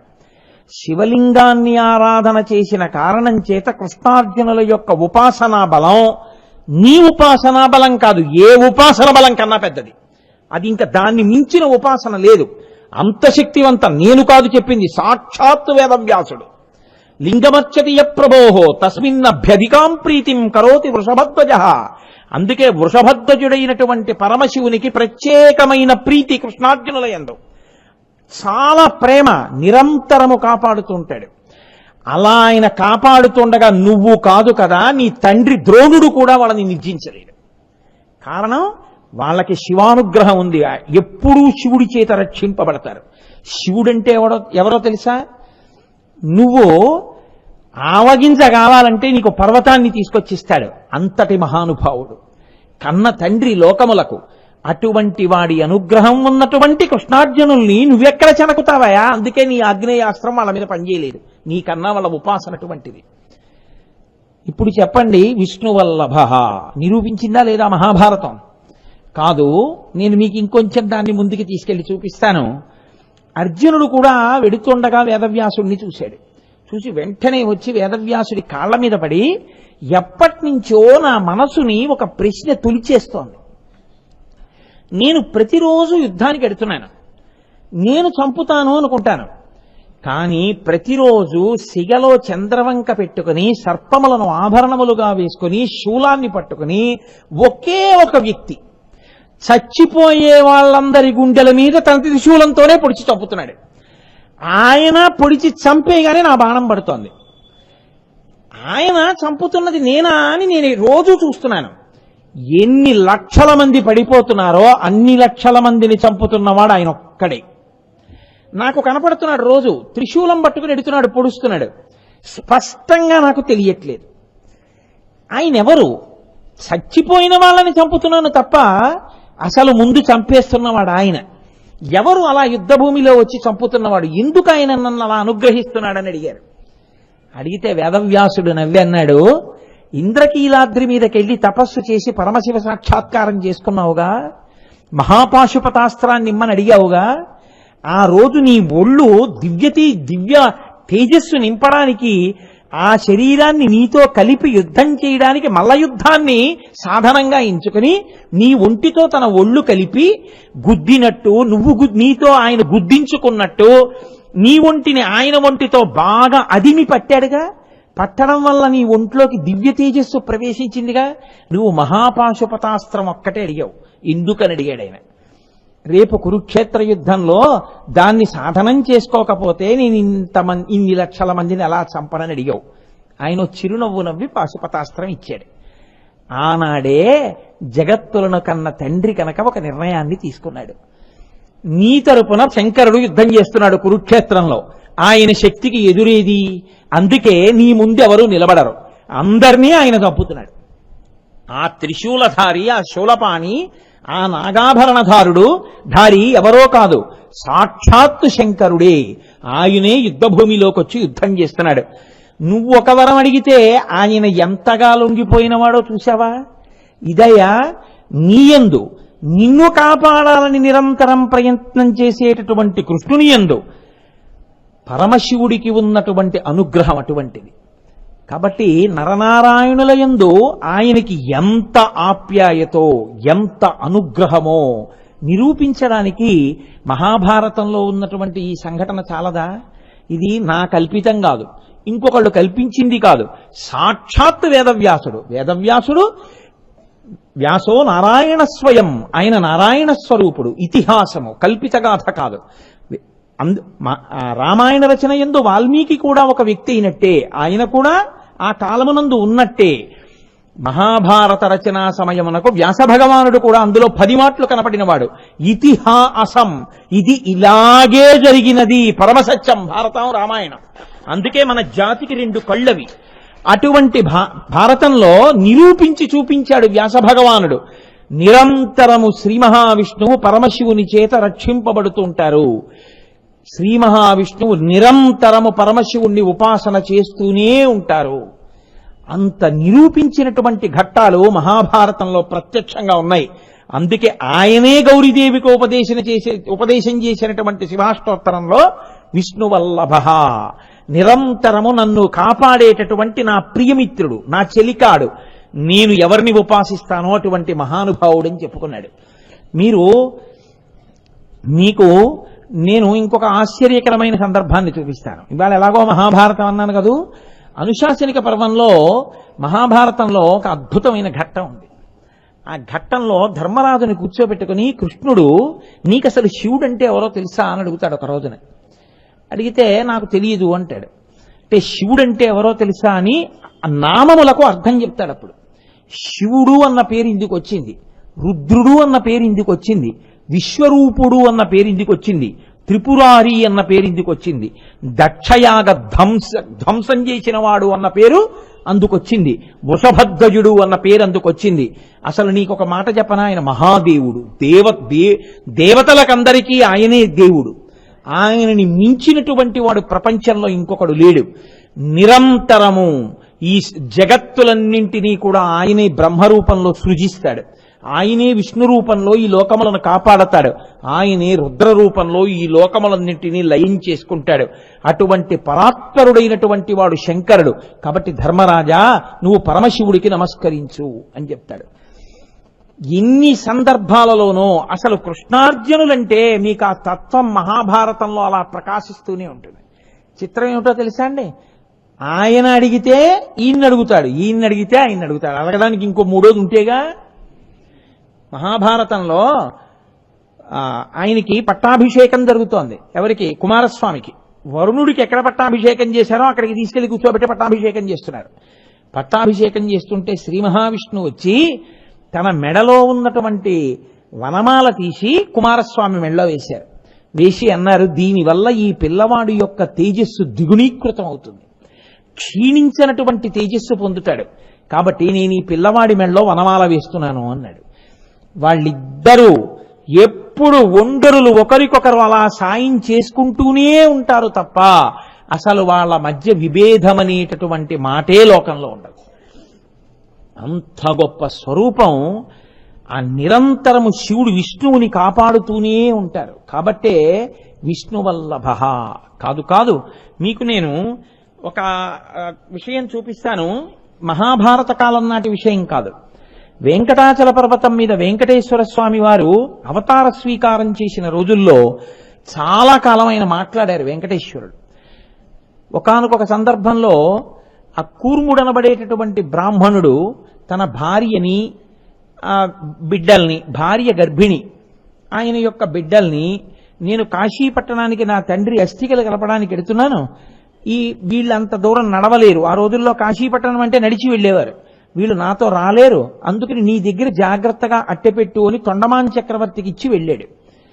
ఆ భార్యని, బ్రాహ్మణుని యొక్క భార్యని, బ్రాహ్మణుని యొక్క పిల్లల్ని, ఆవిడ గర్భిణి, జాగ్రత్తగా చూడమని వాళ్ళకు ఒక పెద్ద ఇల్లు ఒకటి ఏర్పాటు చేసి రక్షక భటుల్ని పెట్టి అందులో సామాగ్రులన్నీ పెట్టి ఆహార ధాన్యాలు పెట్టి తొండమాన్ చక్రవర్తి ఏర్పాటు చేశాడు. ఈయన కాశీ వెళ్ళిపోయాడు. చాలా నెలలైపోయింది, మళ్ళీ కాశీ నుంచి తిరిగి వచ్చాడు. ఈలోగా మరిచిపోయాడు తొండమాన్ చక్రవర్తి. మరిచిపోవడం వల్ల ఆ ఇంట్లో ఉన్నటువంటి ఆ బ్రాహ్మణుని భార్య బ్రాహ్మణి, ఆమె పిల్లలు, ఆమెకి ప్రసవమైనప్పుడు పుట్టినటువంటి పసిపిల్లవాడితో సహా అందరూ చనిపోయి వాళ్ళ చర్మాలన్నీ నేలకు అంటుకుపోయి అస్థిపంజరాలు అస్థికలు మిగిలిపోయి ఉండిపోయి. బ్రాహ్మణుడు వచ్చన్నాడు తొండమాన్ చక్రవర్తిని, ఏది నా భార్య బిడ్డలు నీకు అప్పచెప్పి వెళ్ళాను కదా, నాకెవరు పుట్టారు అని అడిగాడు. అబ్బో నీకు కొడుకు పుట్టాడయా అని జ్ఞాపకం వచ్చి, అయ్యి బాబోయ్ వాళ్ళు ఏమైపోయారని అప్పుడు భటుల్ని పిలిచి వెళ్ళి చూడండి అన్నాడు. వాళ్ళని ఎక్కడో బయట కాపలా పెట్టాడు. బ్రాహ్మణి మీరు లోపలికి వెళ్ళకండి అన్నాడు. వాళ్ళు లోపలికి వెళ్ళి తలుపు తీసి చూశారు, ఇంకేముంది, అస్థిపంజరాలు ఉన్నాయి. హడిలిపోయి తొండమాన్ చక్రవర్తి ఎక్కడ శాపవాక్కు విడిచిపెడతాడో ఆయనని, నీ భార్య బిడ్డలు వెంకటాచల పర్వతం మీదకి వెళ్ళారు వెంకటేశ్వర స్వామి వారి దర్శనానికి మా ఆవిడితో పాటే, రేపొద్దున్నే దిగిపోతారు, రేపొద్దున్న చూద్దువుగాని అన్నారు అని తాను పరిగెత్తుకుంటూ వెంకటేశ్వరుడి దగ్గరికి వెళ్ళారు. అప్పటికి ఇంకా వెంకటేశ్వరుడు మాట్లాడారు. వెళ్ళి నా వల్ల తప్పు జరిగిపోయింది, బ్రాహ్మణి పిల్లలు చచ్చిపోయారు, నువ్వే రక్షించాలని అన్నాడు. అంటే వెంకటేశ్వర స్వామి వారికి చాలా కోపం వచ్చి, కలియుగం అంటే ఇలా ఉంటుంది, ఇచ్చిన మాట మరిచిపోయి రక్షిస్తానన్న వాళ్ళు ఇంత ఉదాసీనంగా ప్రవర్తిస్తారు. నువ్వు ఆ బ్రాహ్మణి యొక్క అస్థికల్ని, పిల్లల అస్థికల్ని పట్టుకుని గోగర్భం, ఇవాటి రోజున మనం పాపనాశనానికి వెళ్ళేటప్పుడు కుడి చేతి పక్కకి వెడితే అక్కడ ఉంటుంది గోగర్భం, ఆ గోగర్భం దగ్గరికి తీసుకొచ్చి ఒక రాతి మీద అస్థికలు పెట్టమన్నారు. వెంటనే తొండమాన్ చక్రవర్తి కొడుకును పంపించాడు, ఆయన పట్టుకొచ్చాడు ఆ అస్థికలు. వెంకటేశ్వర స్వామి వారు గోగర్భంలో పాండవ తీర్థంలో కంఠం లోతు నీళ్లలో నిలబడి ఆ నీళ్లని తీసి అభిమంత్రించి అస్థికల మీద చల్లారు. చల్లితే వాళ్ళు బతికారు. మళ్ళీ వాళ్ళు ఎలాంటి శరీరాలతో పడిపోయారో అవే శరీరాలు పొందేశారు. పొందేసిన తర్వాత ఆశ్చర్యం ఏమిటో తెలుసా అండి, ఆవిడ బ్రాహ్మణుడికి చెప్పింది. చిత్రమేమో తెలీదు, నేను వెంకటేశ్వర స్వామి వారి కడుపులో ఉన్నట్టు చాలా లోకములు చూసినట్టు నాకు అనిపించింది అండి ఆవిడికి తెలియదు, ఆయన బతికించాడు. అప్పుడు వెంకటేశ్వర స్వామి ప్రతిజ్ఞ చేశారు, కలియుగంలో ప్రజలు ఇంత పాపంతో ఉంటారు, రాజే మాట తప్పిన వాడయ్యి ఉంటే ఇంకా ప్రజలు మాట ఎక్కడ పాటిస్తారు, ఎవరు మాటకి నిలబడరు, అబద్ధ ప్రతిజ్ఞలు చేస్తారు. కాబట్టి ఇక ఇవాళ నుంచి నేను మాట్లాడను, నేను ఎప్పుడైనా మాట్లాడవలసి వస్తే గంటల ద్వారానో భక్తుల ద్వారానో నేను పలుకుతాను అని ఆ రోజు ప్రతిజ్ఞ చేసి, నకృతం దైవ సంఘైశ్చ నకృతం విశ్వకర్మణ స్వేచ్ఛయా క్రీడతే తత్ర ఇచ్ఛారూపం విరాజిత. వెంకటేశ్వర స్వామి వారి యొక్క మూర్తిని విశ్వకర్మ చెక్కలేదు, ఏ దేవతలు తయారు చేయలేదు, ఆయనే అలా నిలబడ్డారు. అది విగ్రహం కాదు, అది సాక్షాత్ ఈశ్వరుడు. అటువంటి మహానుభావుడు ఆయన ఆ రోజున అలా నిలబడ్డారు. అటువంటి వెంకటేశ్వరుడు పద్మావతి పరిణయం ఆయన అవతార ప్రయోజనాల్లో అత్యంత ముఖ్యమైనటువంటి ఉద్దేశ్యం. ఆయన తల్లికి మాట ఇచ్చారు యశోదకి, అందుకని వెంకటేశ్వరావతారం తీసుకున్నారు. వకుళమాతని పిలిచి ఒక మాట చెప్పారు, అమ్మా నువ్వు వెళ్ళి ఆకాశరాజు గారిని నా కోసం పిల్లనడిగి పద్మావతి పరిణయం జరిగేటట్టుగా చూడు. పద్మావతి పరిణయం జరగడం కోసమని నువ్వు వెళ్ళేటప్పుడు తప్పకుండా కపిలతీర్థంలో ఉన్నటువంటి కపిలేశ్వరుడైనటువంటి పరమశివుడికి నమస్కారం చేసి వెళ్ళు, శివానుగ్రహం కలిగితే తోరణం వస్తుందమ్మా అన్నారు. నృసింహ గుహ అని ఇప్పుడు మూసేశారు దాన్ని, పాతాళం. మీరు కపిలతీర్థంలో స్నానం చేస్తుంటే కనపడుతుంది కుడిపక్క కొండ లోపలికి, ఇనపబూసలు పెట్టి మూసేశారు. ఆ గుహలోంచే పాతాళ మార్గంలో బయటికి వచ్చింది ఆ రోజున వకుళమాత. వచ్చి ఆవిడ కపిలతీర్థంలో కపిలేశ్వరుణ్ణి సేవించి వెళ్ళింది. ఇప్పటికీ కూడా వెంకటేశ్వర స్వామి వారికి చెప్పేటటువంటి నామాలలో శివప్రియాయ నమః అని ఉంటుంది. ఆయన ఎప్పుడు పరమేశ్వరుడు యొక్క ఆరాధకుడే. అక్కడ ఆకాశరాజు గారు పద్మావతీదేవి బెంగ పెట్టుకుని ఉంటే ఆయన చేసిన పని ఏమిటో తెలుసా? అగస్త్య మహర్షి వచ్చారు, నా పిల్ల బెంగ పెట్టుకుంది, ఏమిటో చెప్పదు, ఎవరికో మనసిచ్చానంటోంది, ఏమిటి ప్రారంధం అంట అంటే ఆయన అన్నాడు, సమస్త శుభములు జరగడానికి, అందరి మనసులు చల్లపడడానికి ఏం చేస్తావో తెలుసా? సహస్రఘటాభిషేకం శివలింగానికి చెయ్యి. సహస్రఘటాభిషేకం చేసి శివలింగం చల్లబడితే నీ మనసు కాదు లోకమంతా చల్లబడుతుంది. ఎంత బాధతో ఉన్నావో అంత పెద్ద కళ్యాణం చేస్తావు. సహస్రఘటాభిషేకం చేశాడు. చెయ్యడం ఏమిటి? ఒకళ్ళ మాట వచ్చింది, వెంకటేశ్వర స్వామి వారు సోది చెప్పేవాడు రూపంలో వచ్చారు. పద్మావతి శ్రీనివాసుల యొక్క కళ్యాణం అంగరంగ వైభవంగా జరిగిపోలా. ఇప్పటికీ పద్మావతి శ్రీనివాసుల యొక్క పరిణయానికి కారకుడు మహానుభావుడు పరమేశ్వరుడే. ఆనాటి నుంచి ఈనాటి వరకు ఎప్పుడైనా ఎక్కడైనా ఆయన విష్ణువల్లభ.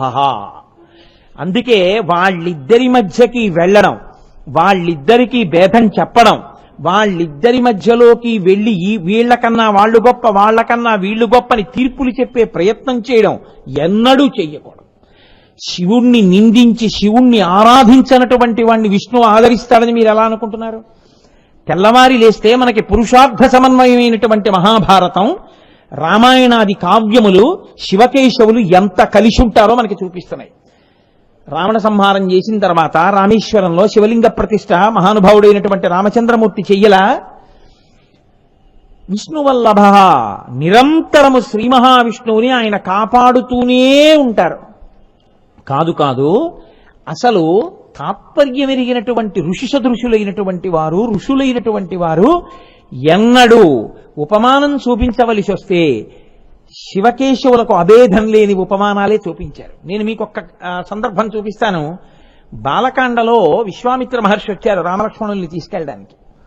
సరే ముందు పంపనన్నాడు. ఊనషోడశ వర్షో మే రామో రాజీవలోచన నయుద్ధయోగ్యతామస్య పశ్యామి సహ రాక్షసై. పిల్లాడయా, ఇతనే యుద్ధం చేస్తాడన్నాడు. ఆఖరికి రామలక్ష్మణుల్ని ఇచ్చి పంపించాడు దశరథ మహారాజు గారు.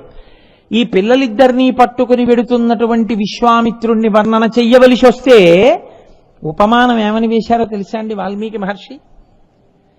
పరమశివుడి వెనకాతల వెడుతున్నటువంటి విశాఖుడు సుబ్రహ్మణ్యుడితో వెడుతున్నప్పుడు ఎలా ఉంటుందో, లేదా ఆ విశాఖుడు నైగమేశుడు వాళ్ళిద్దరు పిల్లలిద్దరినీ వెంట పట్టుకుని వెడుతున్నటువంటి పరమేశ్వరుడు జటలు ఇలా వేలాడుతూ చేతిలో తపస్వి అయి కమండలం దండం పట్టుకుని మహానుభావుడు పరమశివుడు గంగా తీరంలో నడుస్తుంటే వెనక ఆయన బిడ్డలిద్దరూ నడుస్తుంటే ఎంత అద్భుతంగా ఉంటుందో, రామలక్ష్మణులిద్దరూ విశ్వామిత్రుడి వెనకాతలు వెడుతుంటే చూడ్డానికి అలా ఉంది అని రాశారు. ఏమి భేదం పాటించారు వాల్మీకి మహర్షి? శ్రీరామాయణ రచన చేస్తూ గంగావతరణం చెప్పలేదా? షణ్ముఖోత్పత్తి చెప్పలేదా? వాటికి ఫలశ్రుతి చెప్పలేదా? శివకేశవులంటే ఎప్పుడూ ఆయన ఈయన్ని రక్షిస్తూనే ఉంటాడు కాబట్టే విష్ణువల్లభ. కాదు, మీకు ఒక మాట చెప్తాను. భాగవత రచన చేస్తూ పోతన గారు ఆంధ్రీకరిస్తూ పూతనా సంహార ఘట్టంలో ఓ మాట అంటారు. విషధరరిపు గమనినికి ని విషగళ సకునికి విమల విషసజనునికి విషభమభవ జనకునికి ని విషకుచతను విషము కొనుట విషమే తలపన్. పూతన యొక్క స్తన్యంలో విషం పెట్టుకుని వస్తే 2 గుక్కల్లో తాగేశారు కృష్ణ పరమాత్మ. తాగేసి ఆ 2 గుక్కల పాలతో పాటుగా పూతన శరీరంలో ఉండేటటువంటి జవసత్వాల్ని కూడా తాగేశారు. ఆ పూతన శరీరం కింద పడిపోయింది. పడిపోతే పెద్ద పర్వతం అంతా పడిపోయింది. పడిపోయినటువంటి శరీరం మీద చిన్ని కృష్ణుడు, పసిపిల్లాళ్ళ ఉన్న కృష్ణుడు ఆడుకుంటున్నాడు. ఆ 2 స్తనములు 2 పర్వతాల్లో ఉన్నాయి, వాటి మధ్యలో ఆడుకుంటున్నాడు ఆయన. యశోదాదులు పరుగున వెళ్లి వెతుక్కున్నారు పిల్లాన్ని. వెతుక్కుని ఆ పిల్లాన్ని చూసి అమ్మో ఎంత భయపడిపోయాడో అనుకున్నారు. ఎత్తుకున్నారు, ఇలా గుండెల మీద పెట్టేసుకున్నారు, బెంగ పెట్టేసుకుని నేలం కూలిన మేటి పెన్నురముపై నిర్భీతి క్రీడించు నోబాలారమ్మని మూపు చేర్చుకొని సంస్పర్శించి యారాక్తుతున్ గోలాంగూలము తిప్పి గోరజములను చల్లించి గోమూత్రమున్ చల్లి తద్బాలాంగంబుల గోమయంబలదిరా 12 నామంబులన్ అంటారు పోతన గారు. ఆవు దగ్గరికి తీసుకెళ్లి ఆవు తోక పిల్లాడి చుట్టూ తిప్పి కేశవుడు కేశవులను రక్షించుగాక, గోవిందుడు హృదయమును రక్షించుగాక, హృషికేశుడు మోకాలను రక్షించుగాక అంటూ 12 నామాలతో అవయవాలకు రక్ష పెట్టారు. ఎవరికి? ఆయన నామాలతో ఆయనకే. తెలియక యశోదాదులు ఇలా ప్రవర్తిస్తుంటే పోతన గారు అన్నారు, వీళ్ళకంటే తెలియదు, ఆయనకి ఆ విషం తాగడం పెద్ద లెక్కేమిటో. అన్నారు. అని ఆయన ఎంత చమత్కారమైన పద్యం వేశారో తెలుసా అండి. విషధరరిపు గమనునికి విషగళసకునికి విమల విషసయనునికి విషభవ భవ జనకునికి విషకుచను విషము కొనుట విషమే తలపన్. విషధరరిపు గమనునికి విషము ధరించినటువంటి దానికి శత్రువైన వాడి మీదెక్కి తిరిగేవాడు, పాములకు శత్రువైన గరుత్మంతుడి మీదెక్కి తిరిగేవాడు. విషధరరిపు గమనునికి విషగళసకునికి హాలాహలాన్ని తీసుకొచ్చి కంఠంలో పెట్టుకున్నటువంటి పరమశివునికి మిత్రుడైన వాడు అనేశారు పోతన గారు. విషగలసకు నినికి విమల విషసయ్యనునికి నీటి ఎందు పడుకునుండేవాడు. విషభవ జనకునికి విషములంటే నీళ్ళని అర్థం ఉంది, నీటిలోంచి పుట్టింది తామర పువ్వు, తామర పువ్వులోంచి పుట్టినవాడు బ్రహ్మగారు. విషభవ జనకునికి అటువంటి వాడికి తండ్రి అయిన శ్రీమన్నారాయణుడు. విషకుచను విషము కొనుట విషమే తలపన్. ఒక స్త్రీ స్తన్యంలో కుచంలోంచి వచ్చినటువంటి కొద్దిపాటి విషం తాగడం పెద్ద లెక్క, తాగేశాళ్ళు అన్నారు. పోతన గారు అంత అందంగా చూపించారు వాళ్ళిద్దరి యొక్క అన్యోన్యతని. కాదు కాదు, నాకు ఆ విషయం జ్ఞాపకానికి వస్తుంది. నాకు ప్రాణ సమానం ఆ పద్యం అంటే, అంత ఇష్టం నాకు. చిన్ని కృష్ణుడికి అమ్మ కొప్పేసింది, ఆ కొప్పుకి ముత్యాల సరాలు చుట్టింది. ముత్యాల సరాలు చుట్టి ఏదో ఓ చక్కటి పట్టు పీతాంబరం కట్టింది, కట్టి మెళ్ళో ఓ గొలుసేసింది, దానికి ఓ నీల పతాక, దాని కాంతి కంఠం మీద కొడుతోంది. ఆ కృష్ణుడు వదిలేసింది ఆడుకోమని. ఆయన మట్టిలో ఆడుకుంటున్నాడు. ఆడుకుంటుంటే పోతన గారు ఘంటం పెట్టి రచన చేస్తున్నారు. ఆయన రచన చేయడం అంటే నిద్రపోకుండా ఏదో కాఫీ టీ తాగి రచన చేసిన భాగవతం కాదది. అది పలికెడిది భాగవతమట పలికించు బిభుండు రామభద్రుండట నే పలికిన భవహరమగునట పలికెద వేరొంటు గాథ పలుకగనేలా. మహానుభావుడు పరమేశ్వరానుగ్రహంగా ఆయన ఘంటం కదిలి వెళ్ళిపోయిందంతే.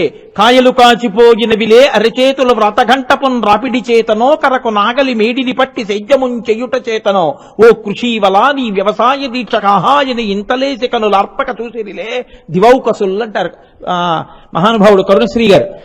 ఏమయ్యా, నాగలి పట్టుకుని దున్నడం వల్ల నీ అది చేతులు కాయలు కాసిపోయాయా, ఘంటం పట్టుకుని భాగవతాన్ని ఆంధ్రీకరించడం వల్ల చేతులు కాయలు కాసిపోయాయా?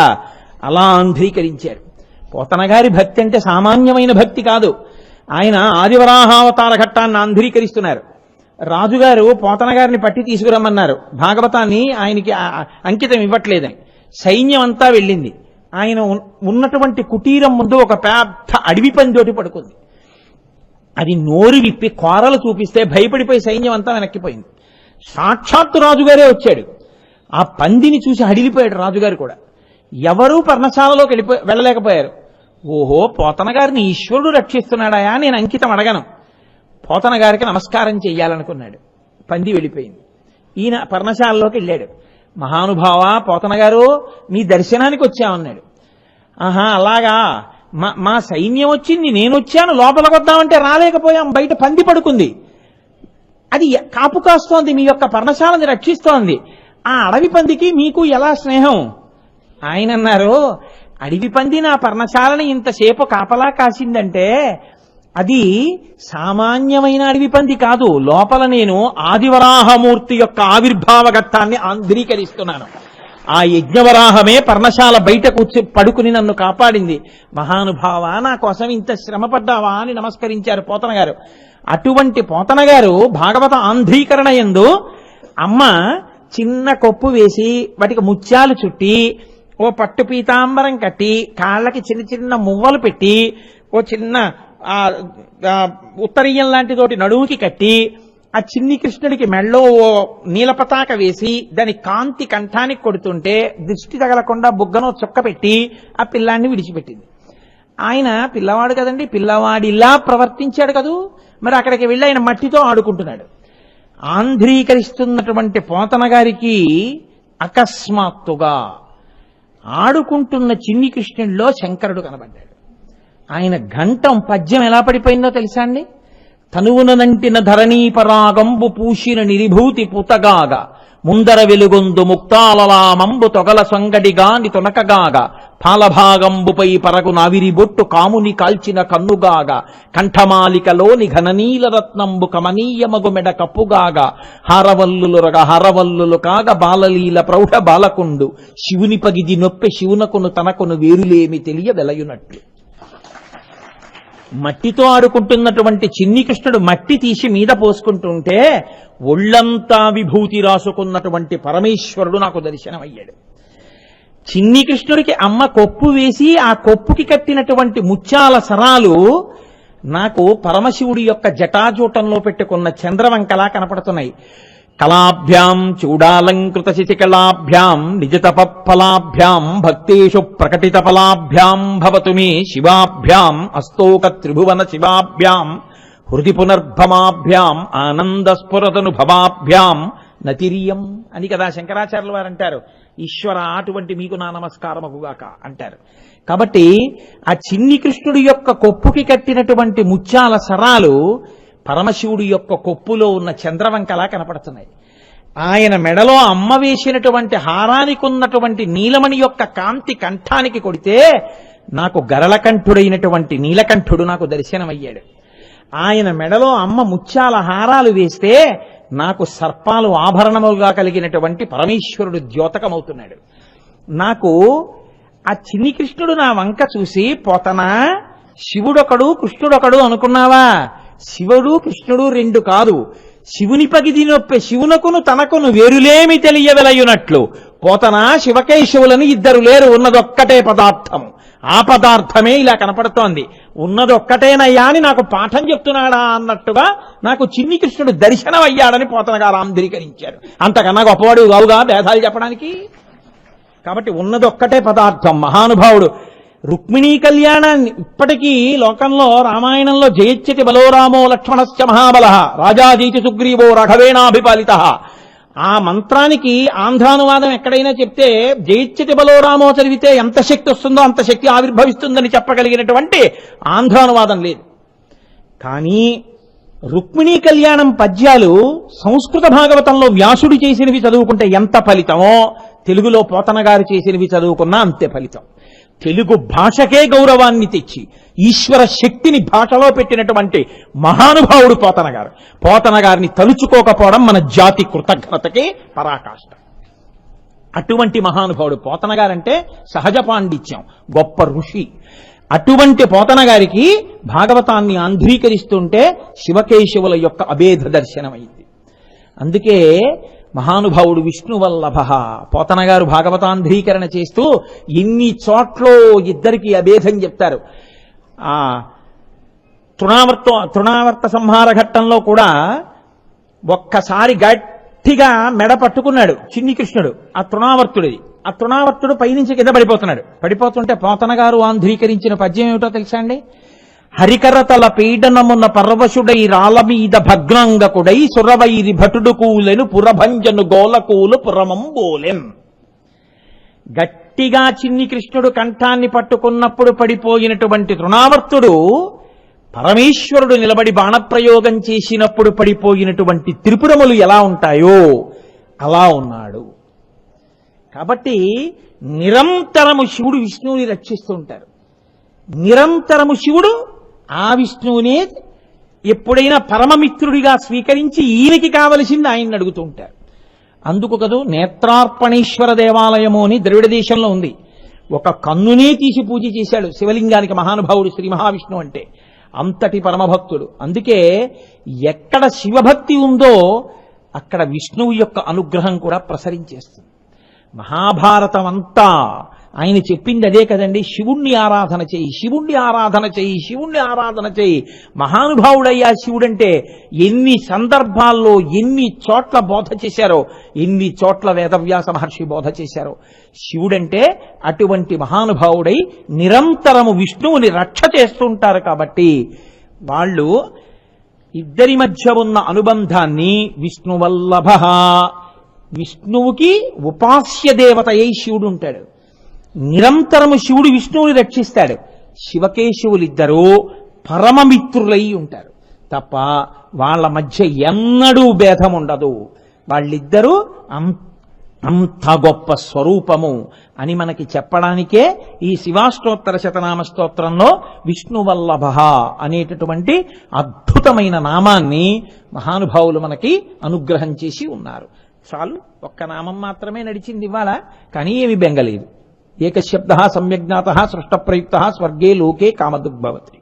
మనసార సంతోషించి చెప్పుకున్న ఒక్క నామమైనా ఈశ్వర కృపకి హేతు అవుతుంది. కాబట్టి రేపటి రోజున చాలా గొప్ప నామం, అటువంటి నామం విష్ణువల్లభ. తర్వాత వచ్చే నామం సిపి విష్టో అయిపోయింది. కాబట్టి అంబికానాథ, అంబికానాథ అంటే పార్వతీ పరమేశ్వరుడు. సా అంబ శివుడు, సాంబ శివుడు. రేపటి రోజున జగత పితరౌ వందే పార్వతీ పరమేశ్వరౌ. ఆ పార్వతీ పరమేశ్వర తత్వం గురించి ఆ పరమశివుడు పలికించినది పలికి మనందరం చక్కగా తరించే ప్రయత్నం చేద్దాం. అసలు ఆశ్చర్యం అదే కదండి. ఇంకో చోట కాదు. కార్తీక మాసంలో విష్ణువాలయంలో కూర్చుని శివాష్టోత్తరం చెప్పడం, శివాలయ పునర్నిర్మాణానికి విష్ణువాలయంలో హుండీ పెట్టి డబ్బుల్ని వసూలు చేసుకునే శక్తి విష్ణు భగవానుడు ఇవ్వడం, శివాష్టోత్తరం చెప్తూ లక్ష్మీనారాయణ కళ్యాణాన్ని తులసీ బృందావన ప్రవేశాన్ని చేసుకుని మురిచిపోవడం, ఎంత శివానుగ్రహం లేకపోతే ఇవన్నీ మనకి సంభవించాయి. ఇదే శివానుగ్రహం అంటే.